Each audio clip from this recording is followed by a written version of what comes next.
Olá, sejam muito bem-vindos. Olha, nos últimos 7 anos, só deu uma nação no topo do futebol sul-americano de clubes. Uma nação só. A pergunta é, como é que o Brasil conseguiu essa virada tão espetacular, a ponto de criar um domínio que hoje parece inabalável? É esse que a gente vai desvendar agora. 7.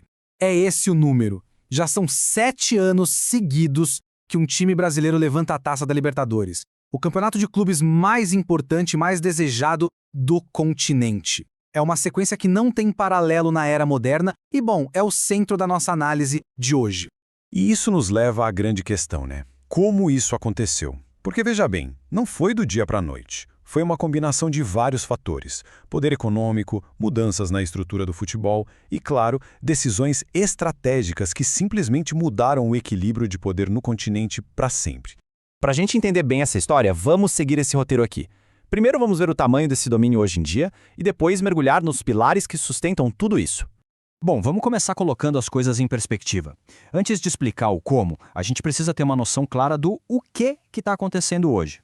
E os números são impressionantes. Além dos 7 títulos em sequência, a presença brasileira nas fases finais é simplesmente massiva. Pensa só, 16 dos últimos 24 semifinalistas. Enquanto isso, os rivais históricos da Argentina mal conseguem chegar à final. Isso cria um ciclo que se reforça, porque o campeão garante uma vaga a mais para o Brasil no ano seguinte, o que, claro, fortalece ainda mais essa presença. Mas, olha, a história nem sempre foi assim. Na verdade, por décadas, a Libertadores era meio que ignorada pelos clubes brasileiros. Era vista como um torneio perigoso, violento e que pagava mal.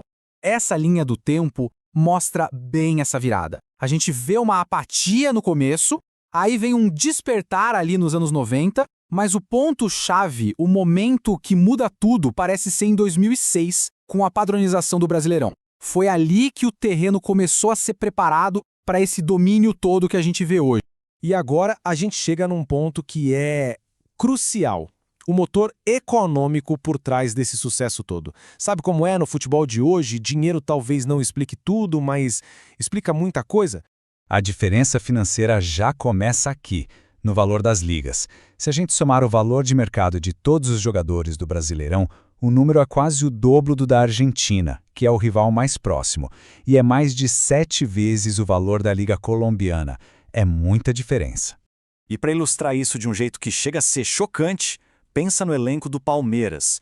O valor de mercado desse time, sozinho, é praticamente o mesmo que o de todos os clubes da primeira divisão da Colômbia somados. É um negócio de louco. E essa diferença aparece também nas competições locais. O prêmio que o campeão da Copa do Brasil leva para casa é mais de 160 vezes maior do que o prêmio da Copa Argentina. É um dinheiro que, claro, é reinvestido em melhores jogadores, em estrutura, alimentando esse ciclo de domínio. Esse número aí, 266 milhões de dólares, foi o faturamento do Flamengo em 2023. Só para ter uma ideia, com essa grana, o clube estaria entre os 10 mais ricos da Premier League, a liga inglesa. É o único time de fora da Europa que aparece naquele relatório famoso da Deloitte, o Football Money League. Ou seja, ele joga em outra escala financeira. Agora vamos para um outro ponto fundamental, a estrutura das próprias ligas. Porque não é só dinheiro, é também a forma como a competição é organizada que faz toda a diferença. Aqui a gente vê duas filosofias opostas. O Brasileirão é uma batalha, com 20 times, formato estável de pontos corridos e um rebaixamento brutal. 4 caem. Isso força todo mundo a melhorar o tempo todo. Já na Argentina, a liga tem quase 30 times, o formato muda a cada ano e o rebaixamento é bem mais complexo, muitas vezes protegendo os clubes maiores. A crítica geral é que isso acaba diluindo a qualidade, nivelando a competição por baixo. E para completar esse cenário, em cima dessa base que já era forte, veio uma lei em 2021 que abriu as comportas para uma nova onda de capital que acelerou tudo ainda mais. A lei da SAF, nossa, isso mudou o jogo. Ela permitiu que clubes que eram associações sem fins lucrativos e muitas vezes afundados em dívidas virassem empresas. Com isso, eles puderam atrair um volume gigantesco de investimento, tanto do Brasil quanto de fora, e profissionalizar a gestão. O caso do Botafogo é o exemplo perfeito do poder que essa lei tem. Um clube que estava ali à beira da falência, com a injeção de capital e uma gestão profissional, se tornou campeão da América em tempo recorde. É realmente transformador. Então, quando a gente junta todas essas peças do quebra-cabeça, a imagem que se forma é bem clara. Não é um fator isolado, entende? É uma combinação poderosa de coisas. De um lado, você tem o poder econômico e uma Liga Nacional que funciona como uma verdadeira fornalha, forjando times fortes. Do outro, essa nova lei que atrai muito dinheiro e, em contraste, a crise estrutural do principal rival. E tudo isso nos deixa com uma última pergunta que é bem provocadora.